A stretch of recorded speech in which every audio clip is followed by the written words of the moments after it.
Today I'm breaking down what actually makes an explosion feel explosive. We'll study real references, simplify the chaos into basic elements so that we can draw any explosion from cartoony black and white to a painted cinematic blast in color.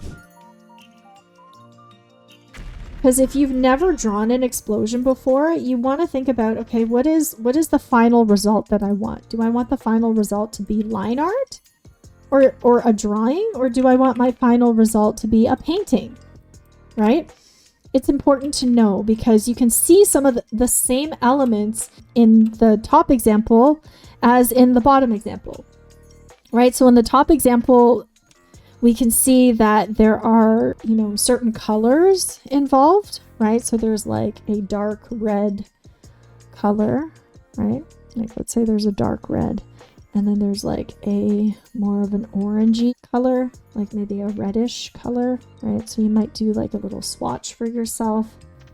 There's a lot of oranges, right? And then there's yellows. And then there's like a really, really bright yellow that's like in the highlights, right? So there's a progression of color. And then there's also like a smoky, foggy color that might be, a little bit grayer and like, more like this, right? So the smoke to the flame. So there's also different types of shapes. So the shapes that you see are like these like cloud shapes, right?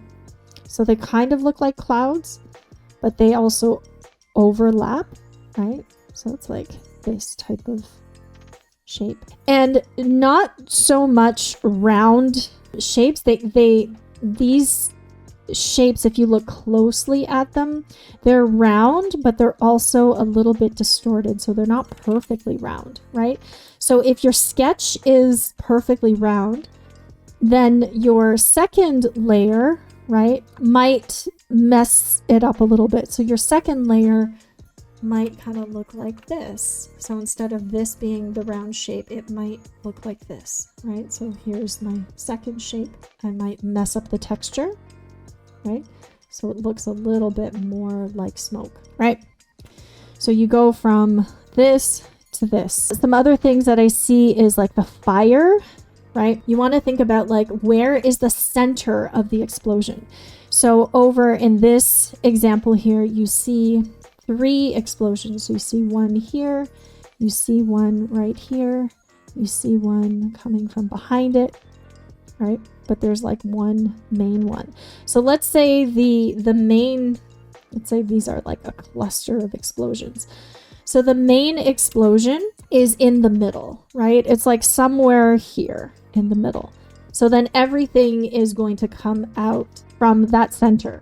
If you don't find the center of the explosion, then you don't really know where the action is coming from. Like a lot of people will draw an explosion and then the action is not coming from the middle. So it seems a little bit weird, right? So if this is the center, then your action lines, right, all need to kind of come from the middle, like wherever that center is, right? So once you know your center, then you can draw those lines.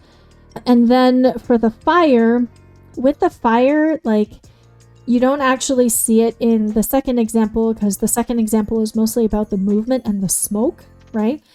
If you actually wanted to draw fire, it would need to be a lot lighter. So the fire part is brighter than everything else. And then like the smoke, right, is going to be the darkest. So the smoke is the darkest value. The fire is always the brightest. And then you can kind of look at your soft and hard edges. So you can see, for example, some of the art edges here. This is a hard edge, right? And the smoke is a soft edge. So I'm thinking like a painter, right? I'm thinking about values. I'm thinking about shapes. I'm thinking about hard and soft edges.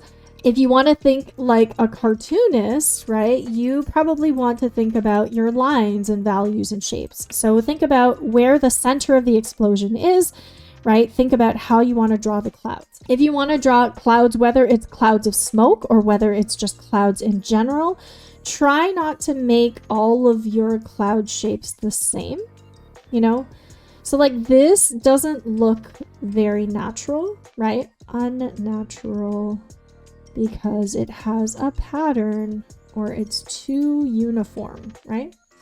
you can see how like the width of each cloud bubble is very similar. So it doesn't look very natural, right?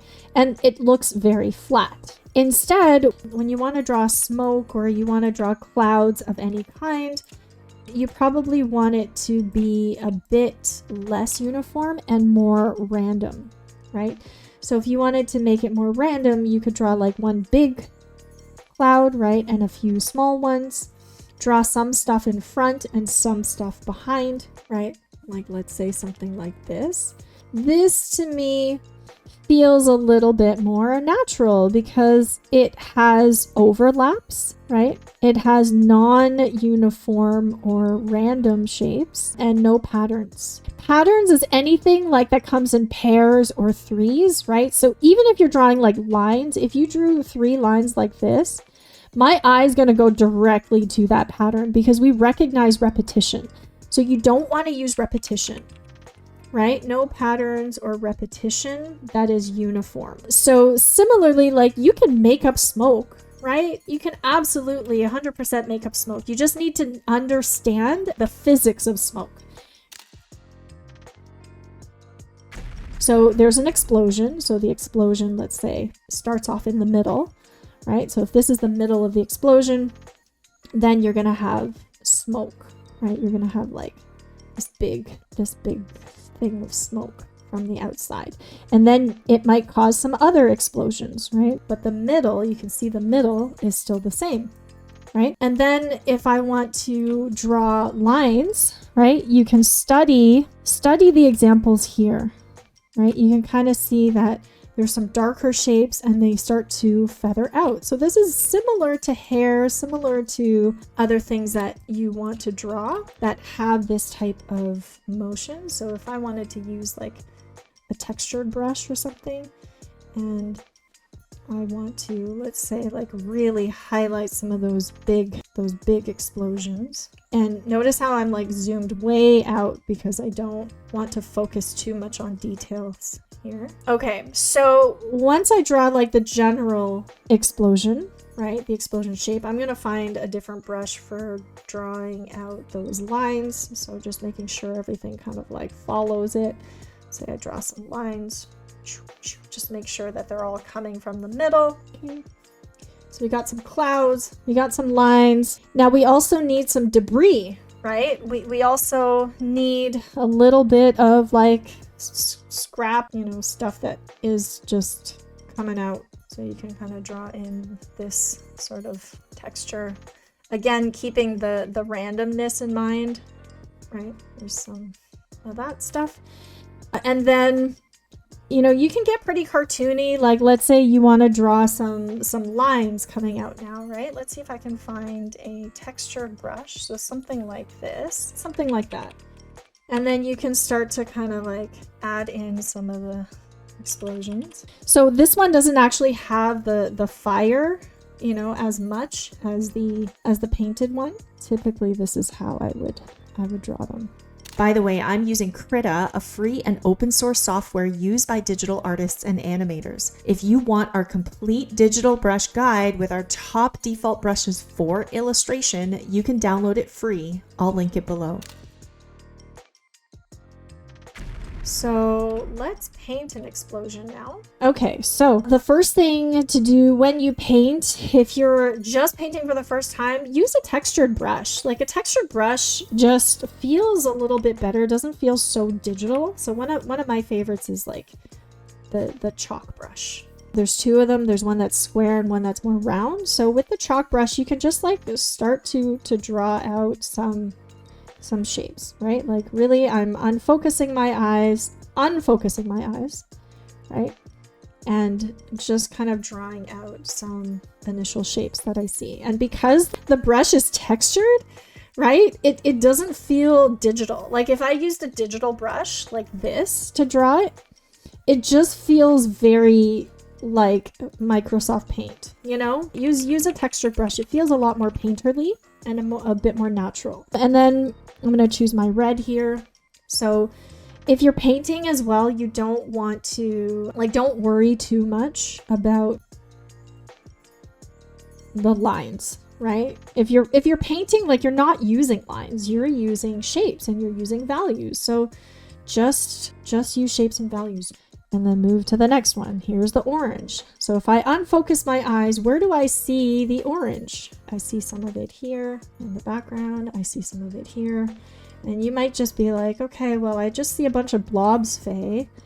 I don't actually see an explosion yet. And that's cool. It takes time, right? Give yourself some grace. Give yourself a little bit of room to play without. Trust the process, right? Okay, once I start adding some grit in here, so now I'm gonna I'm gonna go back to this red and I'm gonna start adding some grit. Is there like a gritty brush that I can use? Sometimes there's like brushes that create some kind of text, like this kind of texture that's like easier, but I'm just doing this all manually to show you that you don't need fancy brushes, right? Now there's some lines.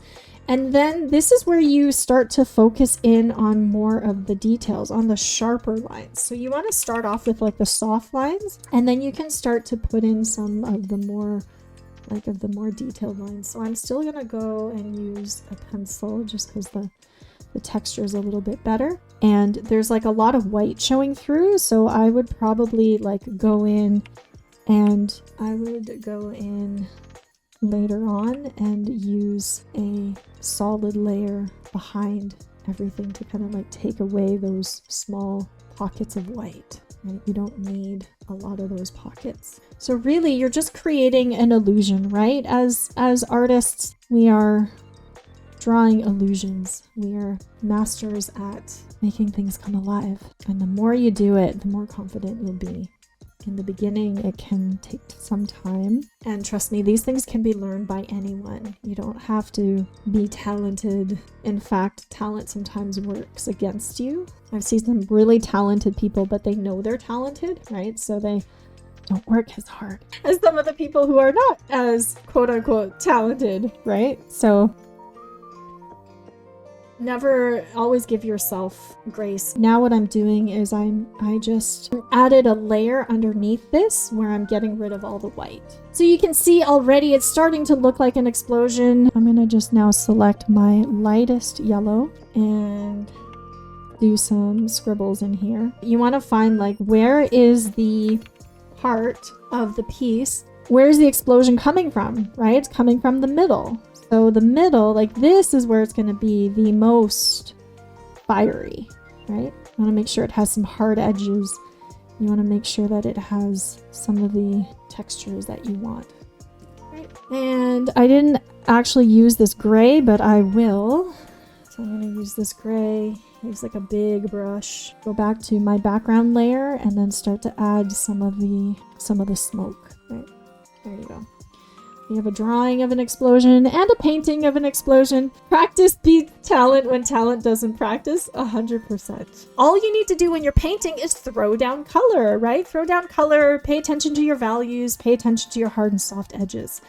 Did you know you can start learning hand-drawn illustration techniques completely free by joining our weekly live streams? Simply subscribe to Winged Canvas and hit that notification bell so you'll know when we go live. If you'd like to share your artwork for community feedback and connect with fellow art nerds around the world, join our Discord.